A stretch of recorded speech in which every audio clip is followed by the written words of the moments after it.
Today on our show! Now, sometimes people who are very good at one thing in life happen to like other things in life. Man, you can be a genius at one thing and be a fan of something else. And today's show, we got a guest who is a genius at music, but he's a way fucking bigger fan of this world of Batman than he is of the notes and stuff like that. And I'm talking about the one, the only Chris Daughtry. Give him a signal. Yeah! Look at him right there, man. Go back to that 3-shot.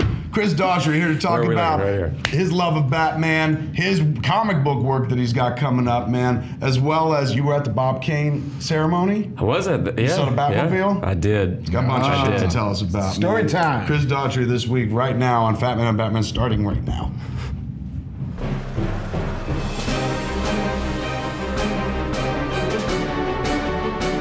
This guy. We're starting on this one here. Hey, man. Hey. Welcome to Fat Man and Batman. I'm Kevin Smith. Marc Bernardin. And look, Chris Daughtry's here in the house with us. Now, for those of you who are like, Chris Daughtry's a musician, you fucks. There's some people who watch the show, they're like, what movie was he in?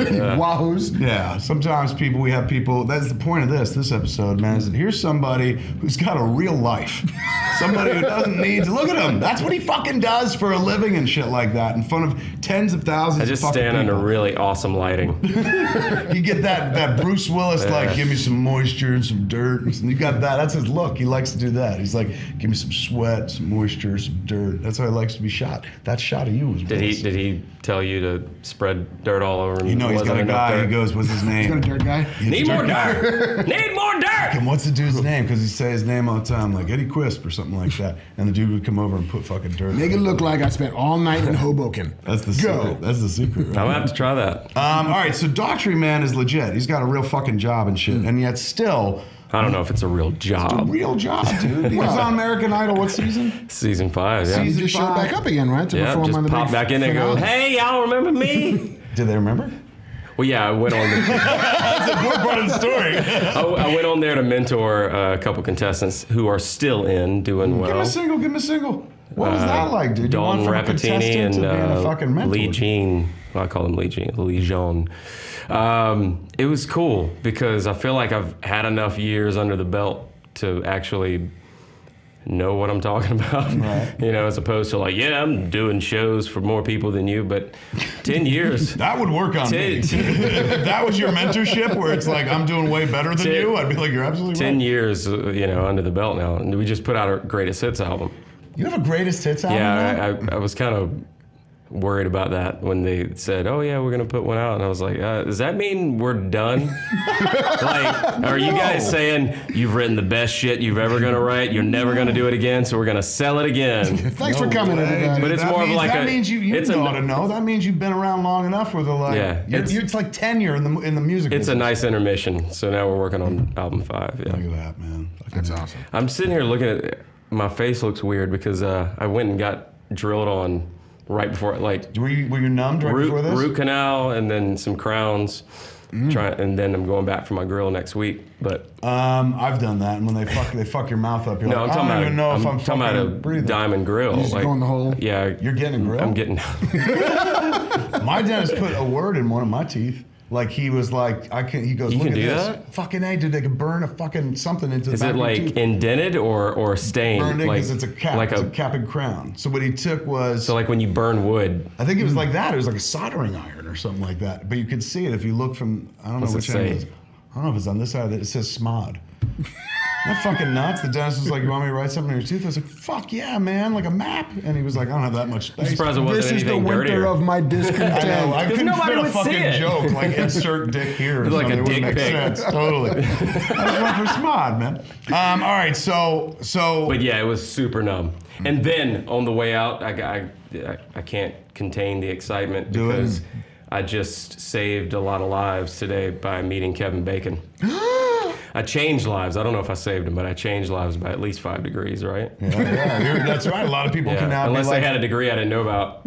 But now you're 1 degree. That means I'm 1 degree of Kevin Bacon now because of you. See, lives shit. just got changed. Dude, I'm done. This is a special episode. I'm going to put on my greatest hits now because I feel like... You've reached that point? I'm going to take a break now and work on meeting another thing. Wasn't there a band like back in the 60s that their first album was called Greatest Hits? So That's genius.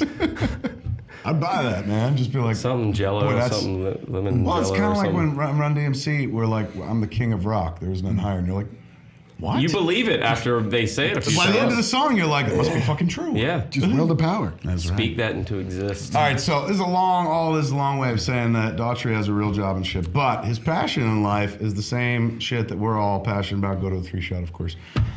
He loves the titular name of this show, man. Not the Fat Man part, but the Batman. He's a huge Batman fan. You've heard him before. We've had him on the podcast, Fat Man on Batman, a couple of years back. But let's catch up. What you've been doing. Yeah. You've been touring in the real world, and you're always playing music. Are you home for a little bit now? Well, I live here now, so which makes work and home a little more consolidated, and oddly enough, a little tougher. Why? Why tougher? Because you have real life. That's true. It's like, the kids are going. You gotta. Everything revolves. Otherwise, before I was coming out here for 3 or 4 weeks, and I wake up when I want to or when I had to. So for that, but I'm staying busier than ever. But being out here allows you access to stuff that you like doing and without stuff. having to take a red eye back and forth. Where were you originally? NC? Yeah, Charlotte. We moved from Charlotte back in July. And how do you like it? I mean, I love I'm not a big fan of where we are in Hollywood. Right. But we want to be out in more calm, quiet areas. In the suburbs. With even a little plot of yard would be fine. Right now we have no grass. Yeah, I've got a deck. Kid, That's all I got a deck, yeah. And you're like, can't mow go a play deck. on the deck, kids. What do you mean there's nothing to do? Totally. And the neighbor's like, he did say deck, didn't he? Yeah. It is, it's cool being out here, I will say this, because you get access to things. You get to go to shit you I wouldn't get to come normally here go. and do this Coming here is not really without hard. having to go, well, I'll be in LA and such and such. Put together schedules, right? You can just bomb up. You just bombed up to the Bob Kane thing? Yeah. How'd that happen? I don't know. Warner Brothers likes me, I guess, and all my friends at DC, they're always throwing my name in the this is going on, invite him. This is going on, give him that, whatever. Which is I don't think I would ever imagine that as a teenager. DC's gonna be just sending you shit. Look at this shit. You're sitting right there.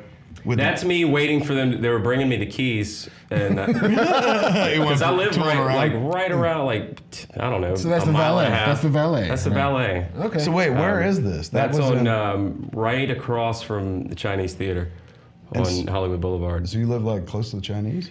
We're on La Brea down the So you're not far from me. not too far. I'm up La Brea.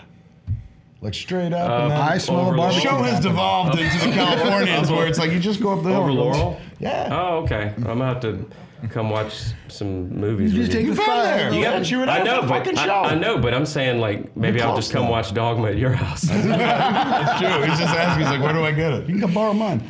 All right, so you went to, put that picture back up. You went to the Bob Kane thing. They had a big You ceremony. can see I'm sporting the Affleck shirt. That's a good call. Proud supporter from day one. Was he there? No, he was supposed to be, but they ended up getting some dude dressed up as Batman instead because he Just from Hollywood Boulevard, just one of those guys. I don't know. He looked pretty good. He wasn't Affleck good, but Could you imagine though if they were he's like, all right, I'll make time in my schedule to come out to the fucking thing, and they're like, put this Batman suit on. And he's like, what? I finally met him at Comic-Con this year. Yeah. It was brief, but I think a buddy of mine took a picture of the back of my head and him slightly smiling at me, so it looks like we're kind of catching up on old times. Yeah. I got a few pictures like that Yeah. from back in the day as well. Why don't you have him on here? There it is right there, dude. Look at that, man. You've been closer to Ben Affleck than I've been in years. You should come on the show. I know. You should, shouldn't you? Well, just so it turns out, come on in, man. It's been years. Hi, guys. What was the ceremony like for Bob Kane, even though Ben Affleck It was wasn't cool. there? His wife was there. I got to meet his wife. And she was in the movies, right? She was Gossip Gertie. in a She couple of was flicks. Gossip Gertie. That's right. I know my Batman. Yeah. But yeah, she was. I mean, she looked way younger than I. Imagine. The numbers show. You know. Right. Welcome to I Hollywood. was like, wow, all right. But not like I look young, like I just got a bunch of work done. No. Like she aged nice. Good living. Yeah. Living out here with did you ever see Stan Lee's 93? The You know dude what I'm runs saying? upstairs. Yeah, you don't look 93. Joan, his wife, she don't look like her age either. Like living out here with superhero money has been good for a lot of people, I think, man. And we looked at that picture, right, of Frank Miller and Stan Lee together at a Barnes & Noble signing. One of those dudes is 30 years older than the other one. Yeah. It's hard to tell who. Living in California. You go to these premieres and all the ones I've been to, he's there, like the Ant-Man or Avengers or whatever. And everybody else is like, I'm ready to go home. That dude has got way more energy than any of them. He's tireless. He's been an ambassador for all this shit. I think he's actually Ra's al Ghul. The non-villainous Ra's al Ghul. I think he actually The bad one was my brother. I'm the nice Ra's al Ghul. You want to take a dip in the hot tub? It's a Lazarus That's why he pit. hates Batman. That's right. That's true. He still plays in the DC. DC. I created Spider-Man. He's proud. All right, man. So what else happened at the ceremony? What happened? Jim Lee spoke. Zach spoke. Zack Snyder got up and spoke as well? Zack Snyder spoke, and someone from the city, on behalf of the city or whatever. But it was cool, man. I mean, it was cool to be a part of the induction of the guy who made the guy that basically has been a huge part of my life. And, Right. yeah. It'd be like going to Walt Disney. I just sounded like I was talking about Jesus. You were saved by the bat. All right, so that was pretty cool. Cause I'm saved by the bat. Look at that shit. We just got a Daughtry original right here. Singing and shit like that. Grace How is did they fine, grade too. on that show? Like, what did they do on American Idol? Is it numbers? No, they didn't do numbers. They would either rip you apart or they talk to you. Yeah. That's a little pitchy, dog. Yeah, yeah. So that's what happened? Yeah. That or that was self-indulgent, or do that better next time. Or, Was there ever a moment where somebody said something and inside you were like, no, it wasn't? Like you could disagree? Can you disagree? Yeah. There was the Queen. I had to do Queen week, so I got to actually perform with Queen minus, the great Freddie Mercury. But I was there with Brian May, and he's saying that you're the first person to sing this song since Freddie. He never even sang this live. I don't even know if that's how he talks. That was probably a little more Australian. I'll allow it. That was gripping though. I like that performance. But I did this song called Innuendo, which was like one of them deep cuts. It was on like the anthology, and it was the one I didn't want to do like the ones that I heard over and over and over again. And Simon was like, why wouldn't you pick like Under Pressure or something that people know? Like it. But it was probably, looking back, my favorite performance of the show, because it actually had some feeling to it, and I wasn't jaded by the song. So. And it wasn't like, oh, it's a cover song. You did well with that. It was a cover song, but like it's such a deep and because it was so song. like underground, or unless you're a diehard Queen fan, then it was like, hey, that's Chris doing whatever that song is. Sounds like something he'd do. All right, so the people at DC like you enough where you did a cover for? Right. We it all started with all roads lead to Jim. Jim Lee. As they usually do. Daughtry here draws, man. That's the thing. It's unfortunate, man, when somebody has more than one fucking talent. Like, you're a singer and should end there, but no, he could fucking draw as well. And he gets to exploit that. That's a good thing about, if you get any notoriety in doing something, it opens doors to do the things you want to do. My whole career has been about back doors. I'm all about the back door.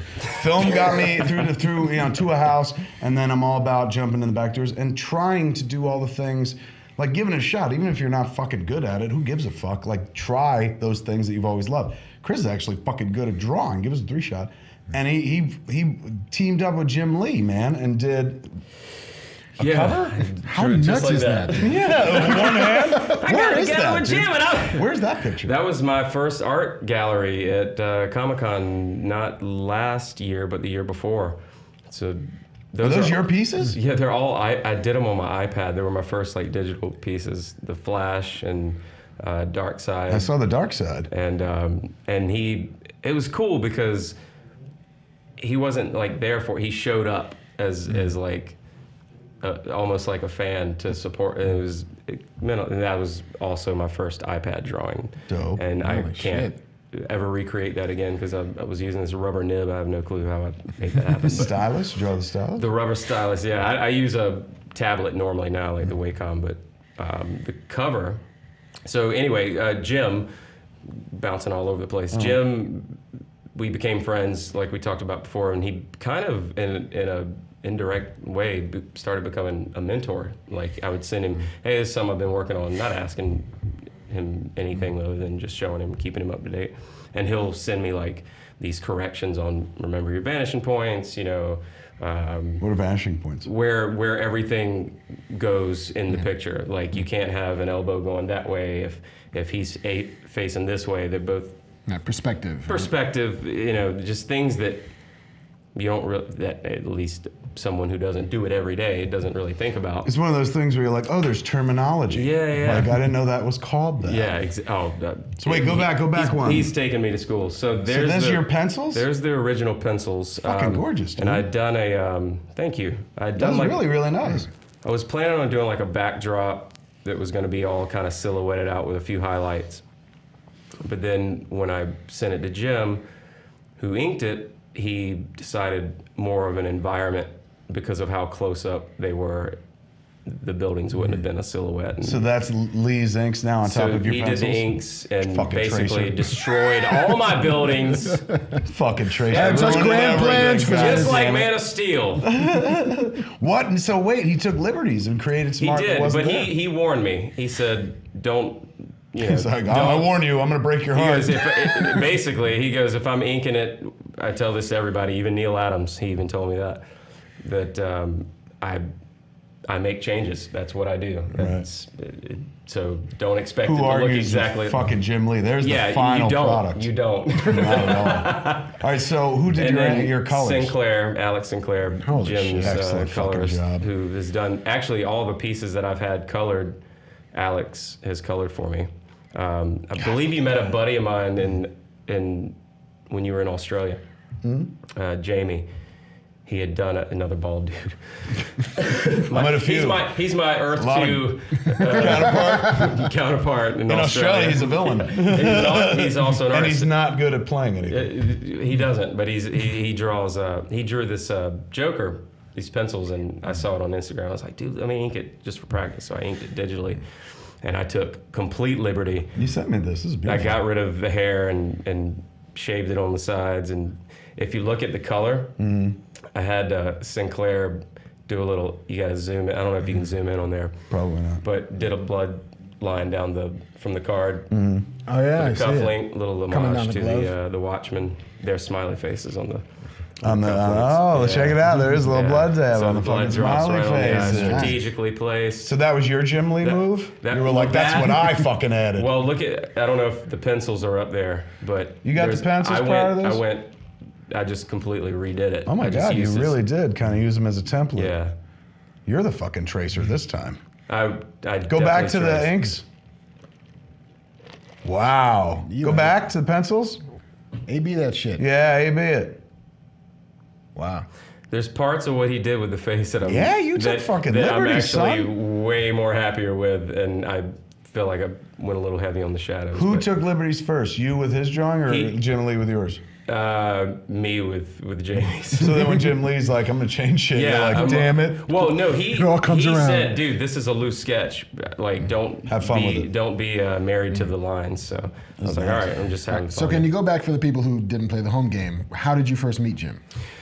MySpace. The fuck? Was he one of your top 8? Was he one of your top 8? No. So this is, first of all, when I was on American Idol, this was like the birth of technology, because I didn't even have a cell phone then, or I had just gotten a cell phone. I didn't have a laptop. I don't think I had an email address, but I never used it. There were no picture phones or smartphones or anything like that. So social media, the only thing at the time I think was MySpace. I don't know if Facebook existed then. Probably not. No, but at least not publicly, I'm sure. But there was no Twitter, there was none of that, and we were actually made to not have social sites of us as contestants. Yeah, because they thought that was like unfair advantage. Unfair advantage, and So if you had a band, you can't be on the website. Blah blah blah. I'm gonna get on these Delphi forums, you guys. I'm gonna totally make this pop. So I had a MySpace kind of created by the label for the band, and I didn't even know how to log in. And I just looked for him on there because I was at home. I was off tour, and I was like looking at Hush. I was like, man, I want to kind of got the itch to start drawing again. I was like, I wonder if in this day and age, if I could reach out to, knowing that maybe he knows who I am. Maybe he won't just go, oh, some jackass. And go, you were on American Idol. And so I sent him a direct message, and he hits me back. Hey, he's on MySpace too, so I'm as outdated as he was. We're all old men. Yeah, and we traded info, and we started hanging out, and I, as long as I've known him, that's been, I don't know, I was like 08. So I still kind of geek out around him because the dude is the guy that made me want to do comics and make me not want to, because I was like, I'm never going to be that good. So why even try? Yeah, it's a high bar, man. But he'll be the first guy to tell you, like, don't ever stop. He's like, there were so many people that he thought was better than him. So we did a piece for the We Can Be Heroes campaign. That was our first kind of collaboration. And we were hanging out at, I believe, at the Halloween party, and he was saying, would you be interested in doing a variant cover? And I was like, bro, I've been waiting for you to ask me for years.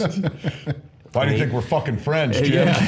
It's the only reason I'm at your house. I mean, I went to MySpace looking for you, Jim. But, and he said it's going to be in promotion, or in kind of coinciding with the promotion of Batman vs. Superman, and they're going to have a bunch of artists on different books. I was thinking they're going to give me like Detective Comics, or even something less known than that. They gave me Batman number 50.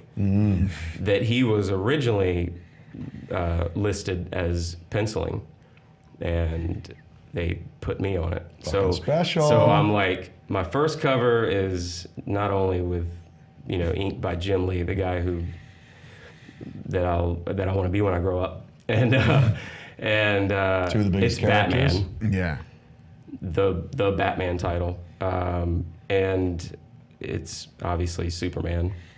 Two biggest characters, and I guess arguably two biggest characters in so comic getting book to draw history. Mickey Mouse and Mickey Mouse, like Exactly. That's your corporate icons right there. And it's for Batman vs. Superman, and it was kind of a long process for me, because someone like Jim, he's penciling a page a day. Right. This took me like 8 weeks, maybe a little less, but it was a lot of 2 a.m. phone calls to Jim going, dude, why is this not looking right? Oh, because of this and that. And I was like, oh, there it is.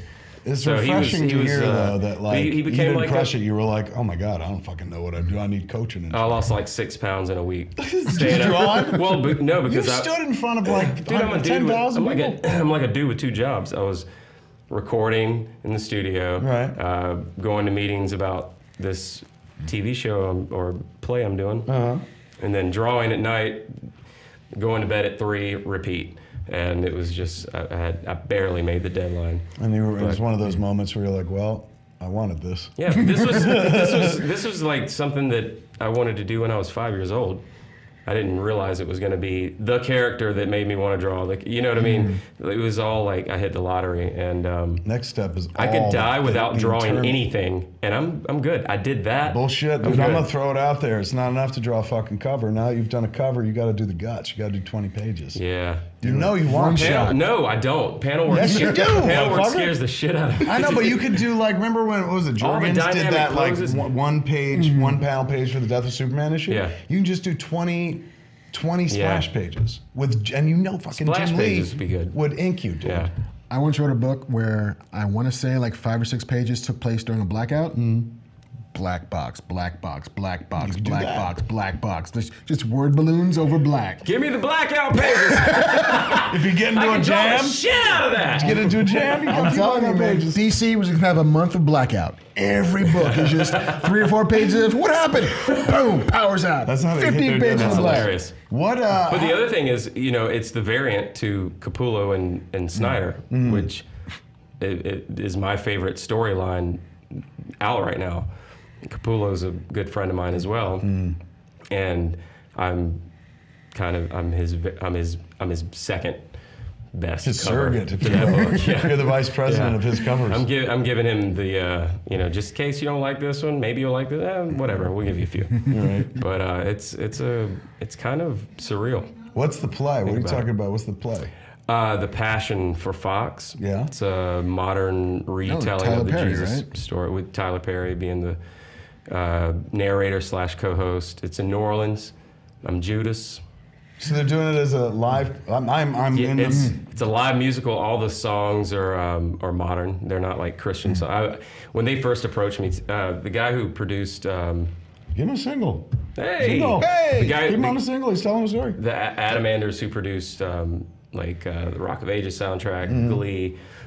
He's producing it, co-founder of the play, and they were doing it in Holland. They've been doing it in Holland for years, predominantly atheist country, and like 50,000 people show out every year, and it's all modern, like modern attire. There's no bearded, long-haired Jesus wearing flip-flops, you know. Right. Dude's hot. The guy's a good-looking dude. He's Giancarlo Canella from telenovela. Looks like Ricky Martin and Chris Evans got together and made Captain Latin America. And you're playing Judas? I'm Judas, yeah. Really? Yeah. Now you act much? I've been wanting to act. Everything I'm doing now is all bucket list shit. Backdoor from music. Yeah. Like music was. That's how you run it, son. Music came way late in the game for me. Like I didn't pick up a guitar until I was 16 and start writing songs. That's not late in the game for a lot of people. Well, that's childhood. I grew up in a time where I felt like by high school I need to know what I'm going to do. So at the age of 5, I'm going to be a famous artist. You're making life plans at 5. I didn't even know what that meant, but that's what I'm going to be. Then I'm going to be an actor. I'm going to be, in action movies or whatever. I'm going to be a superhero. I don't know. Dear guidance counselor, what do I have to fill out in order for me to get famous artist on my forms? Yeah, whatever that degree or whatever credits I need, I want to take them classes. Go ahead, sign me up. Not so much with the math. Yeah. You reverse engineered your way into the childhood dreams. About it. Well, it kind of got to the point where after touring for so long, I was like, what do I really want to do right now? I want to start drawing again. I started, getting supplies and, messing around, and then I was like, I want to move to LA so I can start, because I was doing the back and forth thing for a while. I got cast on a pilot called Studio City with Heather Graham and Eric McCormick. And I was this kind of a douchey pop star, drug addict that bought drugs from Eric McCormick's character, who was a songwriter, but he used the meetings to sell the weed or whatever he was selling. So I OD on coke.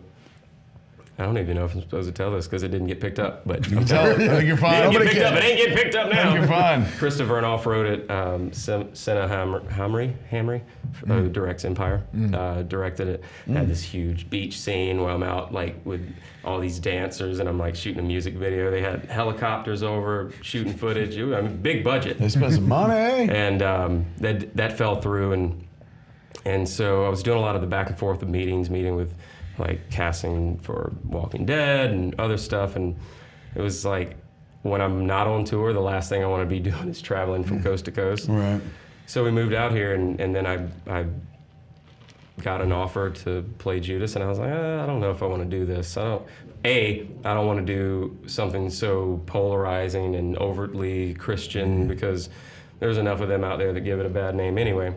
And despite what I believe, I was like, I don't want to be lumped into something that's, I don't know how it's going to be taken. Right. And then when people are like, Daughtry loves Christ. Yeah. You're like, well, I like him, but I don't want to commit. Well, it wasn't that. I just didn't know how the whole thing was going to be portrayed. Right. And B, I wasn't really interested in doing a musical. Right. I wanted to separate the jobs. Right. And so when I had the meeting with Adam and he told me how they were going to do it, and they were telling me some of the songs they had in mind, I was like, okay, I kind of see. And then they showed me some footage of the Holland one. It's pretty awesome, man. I mean, we've done some rehearsals so far in New Orleans, and it's all like on location, all in the city. And it's going to be on television? Live it's like one Fox. of those like, is it like Grease? So it's like Fox's Grease. That's their follow-up. Yeah. And it's called what? The Passion. So I guess, is it for this season, next Easter? No, it's at March 20th. It's about to happen? Yeah. Before Easter. So I fly back out on the 17th. Holy shit. Yeah. So you've been rehearsing all this time, and on the 17th, or what day? It's on the 20th. We on the fly 20th, out on the it 17th. happens like live everywhere. Live, yeah. Nervous? Yeah, because it's one thing to sing. And it's kind of weird to say this, but you make weird faces when you sing anyway. Do you? Well, just in general. You have to. You're not thinking about it. Do you have to? No, you're just performing a song. You're not really thinking about how you why look. does your face go weird? But like, does it help push out a note? I don't know. I've been wanting to ask John Mayer. But when you're acting, you still have to tell the story with your emotions. Right. So it can't just be you're singing a song and going for it. It's got to be like I'm sitting here thinking about Hugh Jackman and Les Mis, like, and how, like, I forgot he was singing because it was such a powerful visual. I forgot Russell Crowe was singing because he really wasn't. But Hugh Jackman was auto tune, shout talking a lot. He was. There was some serious auto tunage going on the Crow. Have you been studying Hamilton? Hamilton now seems like the Bible for that thing. Oh, it's good, dude. I went to see it. It's fucking crazy good. Like, it's one of those, especially now I'm not a musician, but I'm a writer, and I still walked out going, fuck. Because I know I'll never do it. It's called Hamilton. It's this Broadway musical right now. It's like the hardest thing I've in the never world seen a to Broadway sing for. play. This is the one to start with, and then you'll never have to go to another one after that because they'll all be let down except for maybe Book of Mormon, which is genius. That's what everyone keeps telling me. You got to see. These two plays are fucking phenomenal. But Hamilton does something electric. They take history and make it interesting with rap. There's no spoken dialogue. It's all fucking performed. It transcends musical theater. It's amazing. So fucking good. So but no you dialogue. walk out of there going, no, but it's all everything is sang. in song. Totally. Yeah. Okay. You walk out going, I gotta up my game. Even if that's not your game, like, I don't fucking make musicals, but I walked out going, I gotta up my game. Like, it's crazy. Whatever that game is, I gotta get a better grade. I became a far better masturbator after seeing Hamilton. I was like, whatever it is, I'm just gonna be better What's at gonna it. be easy to master? I'm gonna take Done. my Got it. shot. I'm gonna take my shot. Oh, yeah. Did you try going ambidextrous? Maybe that's how you up it. I've tried The Stranger before. That doesn't interest me. Ambidangerous. Ambidangerous. All right, so wait. Now, you've been around a little BVS action. Have you seen it? I have not. Have you? Not yet. I'm supposed to be seen a seeing it bunch. soon. Yeah, me too. I've heard. I mean, I'm hearing all the stuff you guys are hearing about. Everyone's scared that it's. I'm not scared. I'm not, dude. I'm fucking everything I've seen. If it's that complex of a story, that means they're actually thinking about how to connect the dots and make it work for future movies and covering their bases before they have to cover them later. You know what I mean? No, I'm not fucking worried. I've seen some people be like, oh no, I'm so there, man. Like that. I may be one of the only people that have no problem with Man of Steel. You loved Man of Steel? I loved it. Yeah. You got a Southern boy that drinks beer, and he grows a beard, and he's just a good old boy. Like, that's the Superman that I remember reading in the Dan Jurgens books back in the 90s, and grew his hair out, and he was just a dude's dude working on a farm. He had a hockey haircut in the 90s. Yeah. I mean, you take someone who grows up in the South, whether you're an alien or not. I don't know. I've never met an alien that grew up in the South. As far as you know. As far as I know. But yeah, I think they're going to have that character to them because that's what they were raised around. So obviously everyone's bitching about the destruction, but turns out he just learned how to fly like 3 hours ago. And they also give the dude a break. He can fly. Totally. They seem to be doubling down on the destruction, though. That seems to be a big part of, like, remember all the destruction that made Batman mad and now he's back. But even the billboards, dude. Like, I passed a billboard. It's all destruction. There's an tiny image of them in the middle going like this. Which is a great shot. And the whole billboard is buildings shattering. Just carnage. Oh, it's like fucking nuts. They're like, yeah, we know, but who cares? It's selling Look me. at the buildings. Like, I see all those images. I'm like, take all my money. Here, have it. I know my kids need to go to school, but I'd rather. Did you see? You saw the third trailer, the Batman. I've seen every trailer 18 Tell me that Batman times. don't move like the way a cinematic. All Batman. I could think is that dude is dead. Yeah. That guy on the crate is dead. Where he's just like, bam. You didn't mean to kill him. He's dead. Yeah. That guy. No, but he's not. That's the beauty That of guy it. didn't He's get up. not dead because Batman is so lethal yet precise that he can take you to death's door and just leave you there. But If old that's how Batman they can be a write it. bit sloppy. Old Batman's like, I might be down. Old Batman just means that cripples and, fucking permanent damage, but no death. If you go back to the '89 Batman, how many people died in Lots. just being there? Dude, I'll never forget Batman Returns. Like the big fucking circus guy attacks him. Like, me, Batman tries to punch him, he doesn't react. And then he looks down, he's got a fucking bomb in his pants. Gone. Blowing up, and he fucking blows the dude up and walks away. Right around a church, too. Just carry on. He put the bomb on him, didn't On he? his dick. It was a dick bomb. And he blew him in half. It's crazy. Dick move, Batman. You blew I up a heard guy. about something. This is crazy. At least he won't get to live to know what he's missing. That's true. I was in Canada, and they told me that, like, they were, I guess, mining country. They said there was a dude who put blasting caps. Like, blasting caps are how they blow shit as the ignition thing. Dead. Put it in his mouth, hooked it up to car battery, and fucking, like the top of his head. Was it a science experiment? I think it was. I don't want to be here. Bad anymore. Did he get an A? They found the top of his head go on his curb. through that trouble? That is. Seems like there are a lot of better ways, quieter. And Did stuff they like that. film it? I'm only asking if You're like, that's. that's the only reason to do something like that. I'm only asking if that was his goal to like. I'm not gonna live to see this, but I bet it looks dope as fuck. I think he wanted out, and he doubled down on And it must on a be very easier to visually get interesting blasting way. caps than a gun in Canada. I But guess. like, don't the blasting caps kill you anyway? What, putting them in your Slowly. mouth? Yeah. Why would you leach into your system? Well, they wouldn't blow immediately. You need a You need an ignition. Yeah, Oh you need no, a I was charge. thinking of those capsules that they bite and drool all over themselves in the movies, and Oh, then like they die. fucking Yeah, I'm dead. I Cyanide got one injection. answer for you. I'm dead. the cyanide capsule. All right, now enough of that. That's depressing how we got into it. But I had to Yeah, share. where'd I had that done come burden from? myself. That was somebody told me that. I'm like, But you it's the can't. most All right, horrible I'm thing. not trying to be insensitive, but you got to admit that's a pretty interesting way to go. You know what I'm can't- saying? Yeah. It can't be the elephant in the room. I Pretty wasn't trying to be spectacular. like, you got to No. film that stuff when you. No, it is. Don't do interesting. that, kids. Yeah, kids. You heard Daughtry. Don't do that. Yeah, it gets better, guys. Yeah. He knows. Look at this fucking dude. Go back to the single of him. Look at this guy. Fucking rock star, for Christ's sakes. There it is, folks. For Fat Man and Batman, I've been Kevin Smith. Marc Bernardin. This guy's Chris Daughtry, Daughtry. man. Come back to the Fat Cave next episode. Same fat time, same fat channel. YouTube.com/Kevin Smith. I almost forgot it for a second. That place we live.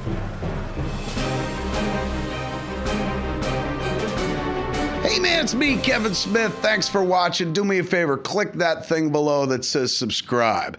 Every time you click that, you save a baby kitten from murder.